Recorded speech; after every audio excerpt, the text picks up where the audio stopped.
Get ready to travel back in time to explore 10 once-beloved appetizers that have all but disappeared from modern menus. These dishes ruled the dinner parties and holiday feasts of mid-century America, delighting guests with their novelty and flair. Today, they stand as charming relics of a different culinary era, one defined by bold experimentation, creative presentation, and a certain level of frugality. Join us as we uncover the stories behind these fading classics, explore the nostalgia they carry for those who remember, and find out why they ultimately vanished from the spotlight. Number 1. Cheese and olive hedgehog. This appetizer once graced the coffee tables of countless mid-century households, standing proudly as a literal centerpiece at potlucks and cocktail parties. The typical presentation involved taking a large, rounded form of cheese spread, often a mixture of processed cheese, softened butter, and perhaps a dash of Worcestershire sauce, shaping it into an oval, and then studding it with green olives in neat rows so that the pimento-stuffed ends protruded like little spikes. Sometimes cooks would attach toothpicks through the olives to give the hedgehog a fuller, more pronounced look.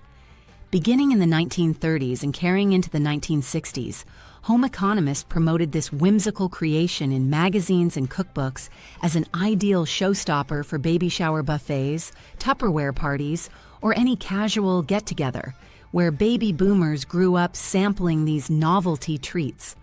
Old commercials and print ads depicted smiling hostesses in vintage aprons, proudly placing the hedgehog in the center of a table laden with deviled eggs and crocheted doilies. The convenience factor was undeniable. You could assemble the base cheese mixture well ahead of time, chill it, and simply press olives on at the last minute. Children of the time often found the look delightful, especially the bright red centers of the olives that popped against the pale cheese background. Over the decades, though, the cheese hedgehog fell from favor. By the 1970s, tastes began to shift toward more globally inspired appetizers, with fresh produce and new dips overshadowing retro novelty displays. Gen Xers, coming of age in the 1980s with microwave ovens and newly introduced convenience foods, regarded cheese sculptures as relics of their parents' entertaining era. The proliferation of alternative spreads, like spinach dips, bean dips, and globally influenced hummus, further relegated the cheese and olive hedgehog to a dusty corner of culinary history. Today, it only resurfaces for kitschy, theme-based parties that celebrate vintage American nostalgia, offering a humorous reminder of what once passed for exciting party fare in a previous century. Number 2. Jellied chicken salad molds. While the concept of molded salads is often associated with tomato aspics or fruity congealed desserts, chicken salad encased in gelatin also had a moment of glory in American households from the late 1940s through the 1960s. Recipes varied, but many called for poached or canned chicken blended with mayonnaise, diced celery, chopped nuts, and sometimes pineapple tidbits, all suspended in a savory gelatin mixture enhanced with chicken broth. The result was a quivering dome that people would slice like a cake. Baby boomers who attended social events at churches or women's clubs might recall seeing a ring of lettuce leaves supporting a towering mold that glistened under fluorescent kitchen lights. Old commercials emphasized how these meticulously shaped salads signaled sophistication, especially at potlucks or garden luncheons during the warm months. Hostesses believed the showy shape and pastel hues caught the eye, making it a conversation piece before the first bite. As the 1970s approached, the rise of processed convenience foods and simpler cold dishes, coupled with an emerging preference for lighter fare, spelled trouble for jellied chicken salads. Many younger families found the texture off-putting, and the notion of meat trapped in gelatin began to clash with modern dietary ideals. By the time Gen X grew into adulthood, glimpses of this vintage dish could be spotted only in community cookbooks or dusty recipe cards nestled in grandmother's kitchen drawers. Although a few culinary enthusiasts still trot out jellied chicken salad for throwback dinners, It is largely remembered, if at all, as a culinary quirk from a time when molded foods were seen as an exciting symbol of domestic achievement, bolstered by bright packaging and enthusiastic marketing campaigns across old Hollywood-inspired lifestyles. Number 3. Prawn puff shells. In the mid-20th century, puff pastry shells filled with creamy prawn salad were lauded by magazine editors as a way to bring restaurant flair to the home. The recipe typically instructed cooks to thaw or prepare puff pastry vol au vent shells, fill them with a mixture of minced prawns, mayonnaise, or a light white sauce, and top with a sprinkle of paprika for color. During the 1950s and 1960s, as baby boomers gathered for extended family gatherings or Sunday socials, prawn puff shells added a hint of continental elegance. Old commercials on black and white television spots touted puff pastry as a sign of refined taste, something bridging the gap between everyday casserole cooking and glamorous old Hollywood banquets. Because imported foods were gaining traction in bigger city supermarkets, households in the suburbs yearned to replicate cosmopolitan dishes. Yet as the 1970s arrived, the novelty began wearing off, especially when inflation and economic changes influenced grocery shopping habits. Fresh prawns, often costlier than other proteins, became less practical for everyday hosts. Moreover, Gen Xers, who grew up tasting global cuisines thanks to increasingly diverse restaurants and cooking programs, gravitated to more vibrant flavors than mild, creamy sauces. Over time, prawn puff shells started falling off the menu at typical house parties, replaced by emerging fads like party dips layered with salsa or guacamole, as well as finger-friendly snacks that resonated better with younger crowds.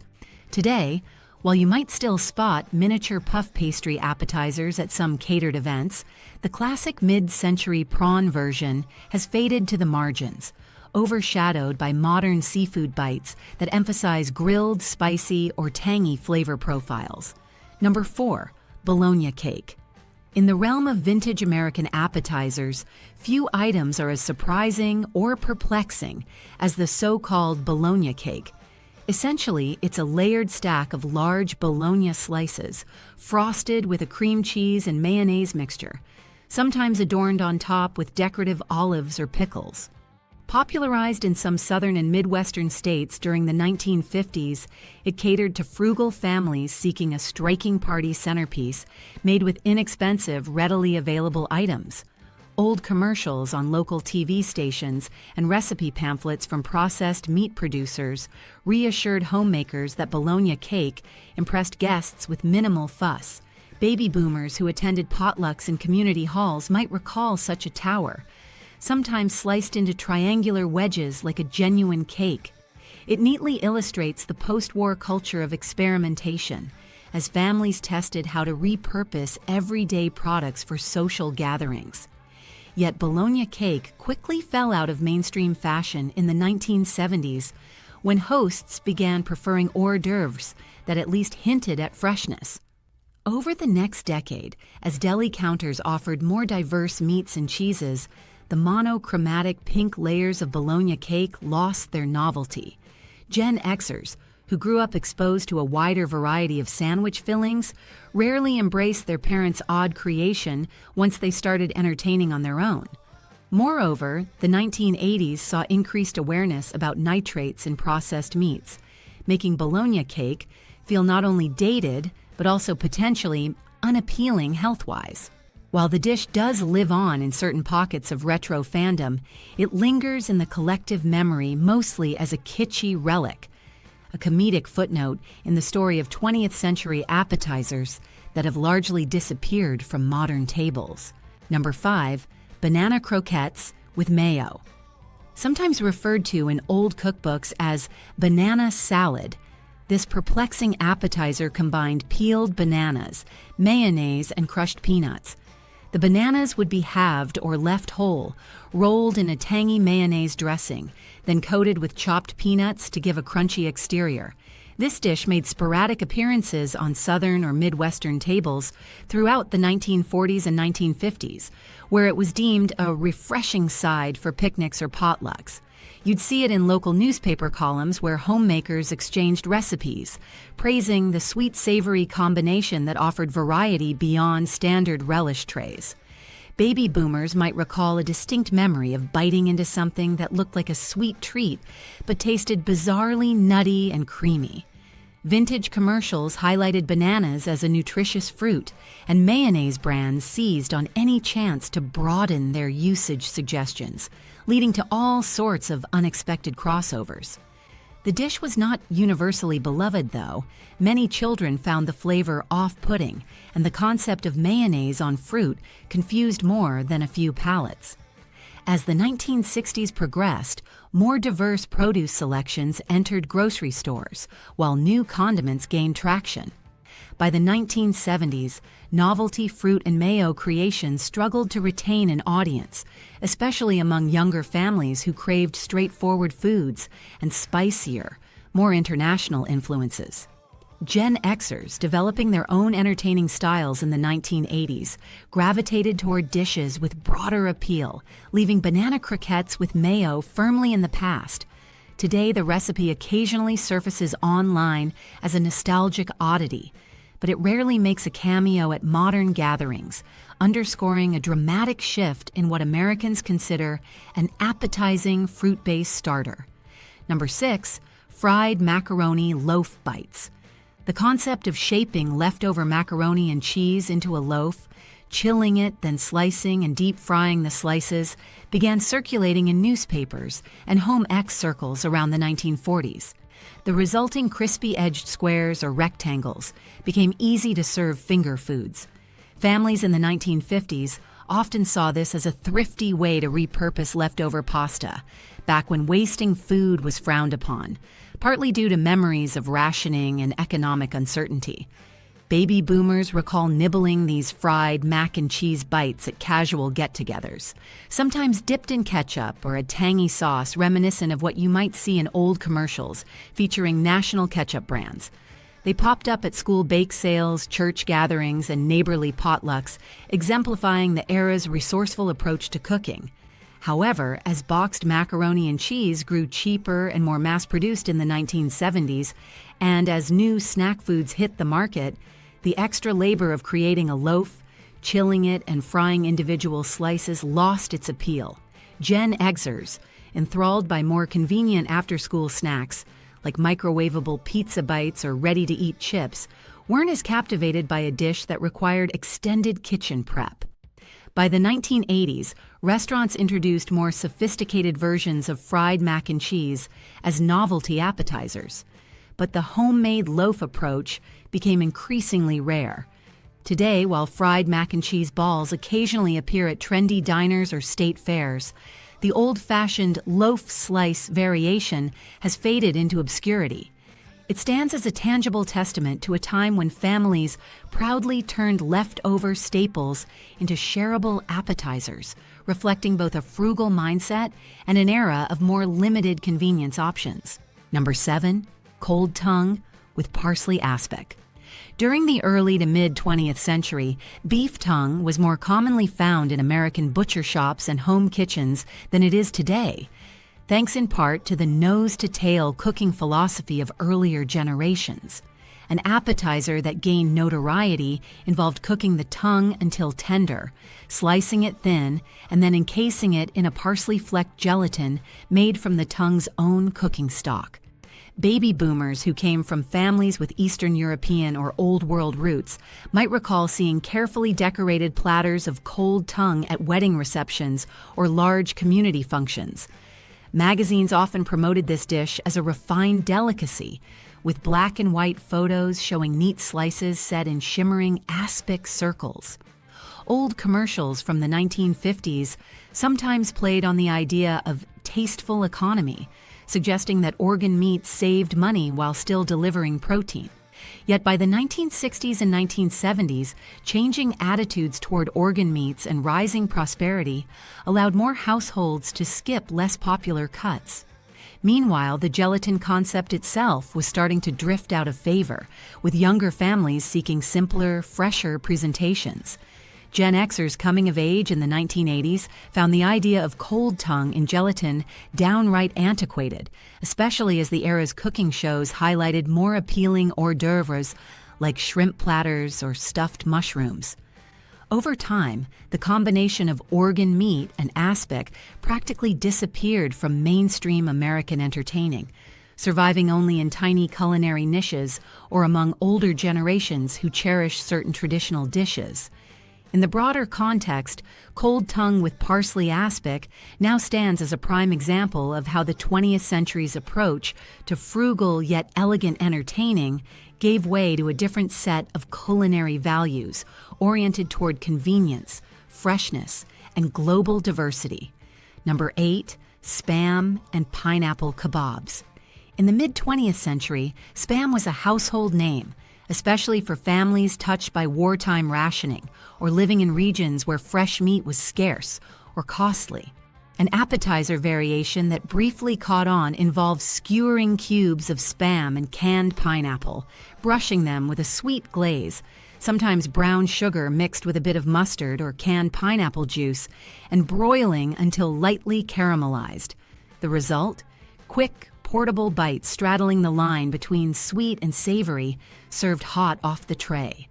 Baby boomers may remember these kebabs popping up at family reunions or potlucks, particularly when a host wanted a little taste of tropical flair without splurging on pricier ingredients. Old commercials from the 1950s framed Spam as both convenient and adaptable, with recipe cards pushing the product into everything from breakfast scrambles to dinner casseroles. By the 1960s and 1970s, however, the novelty of Spam kebabs began to fade as supermarket chains expanded their fresh meat aisles, giving more families access to affordable cuts of chicken or beef. Gen X households likewise grew up with a broader range of frozen or ready-to-cook options that overshadowed canned meat. Meanwhile, the tiki trend that had influenced so many pineapple-infused dishes also waned, further reducing interest in Spam-based appetizers.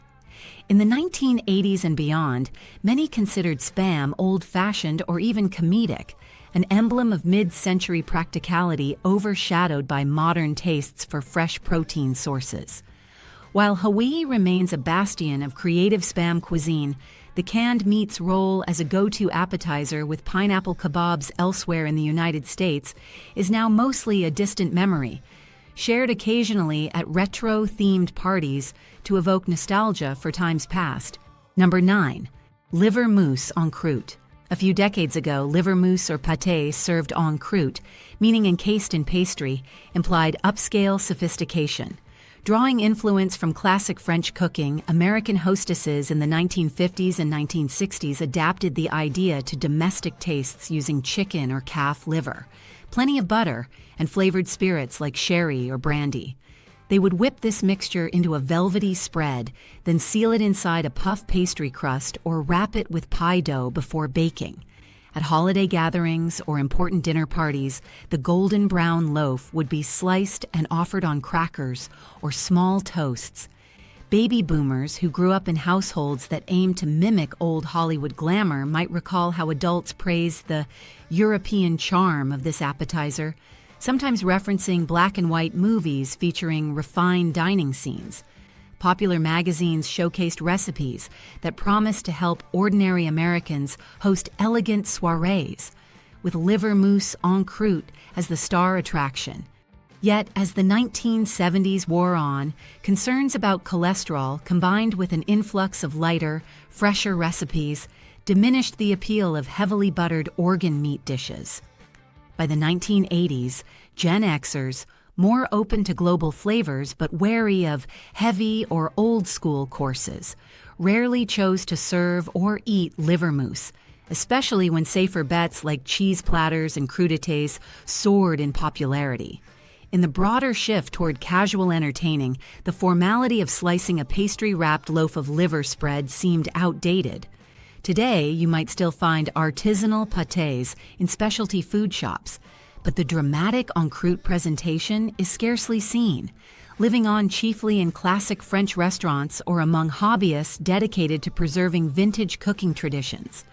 The average American host rarely envisions liver mousse en croûte as part of a modern appetizer lineup, making it yet another ghost from the culinary past. Number 10. Ham and banana hollandaise.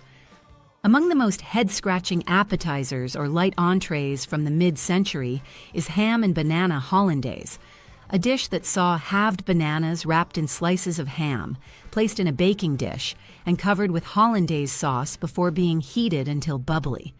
Though occasionally served as a side dish, many also presented it in appetizer portions, cutting the bananas and ham into smaller segments for individual servings.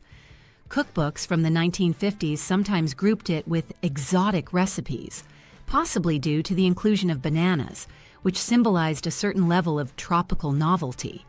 Baby boomers who grew up in adventurous culinary households, perhaps influenced by the era's fascination with fruit-laden entrees, might recall the oddly sweet and salty taste. Old commercials for ham products or sauce mixes occasionally recommended pairing them with fruits to show the product's versatility, further legitimizing unusual combinations. However, the dish quickly lost ground by the late 1960s and 1970s, when a flood of new cuisines and more fresh produce options opened Americans' eyes to more harmonious flavor pairings. The clash of tangy hollandaise with sweet bananas and salty ham seemed increasingly peculiar. Gen Xers, raised on a broader array of fruit-forward and savory dishes that made more sense, like pineapple on pizza, though even that can be polarizing, had little interest in reviving this mid-century concoction. By the 1980s, health trends further pushed people away from heavier sauces like hollandaise, solidifying ham and banana hollandaise as a baffling relic that surfaces primarily in retro recipe discussions. It serves as a testament to the experimental zeal that defined much of mid-century American home cooking, illustrating how quickly certain food fads can rise and fall when the collective palate moves on to fresher, more globally influenced ideas.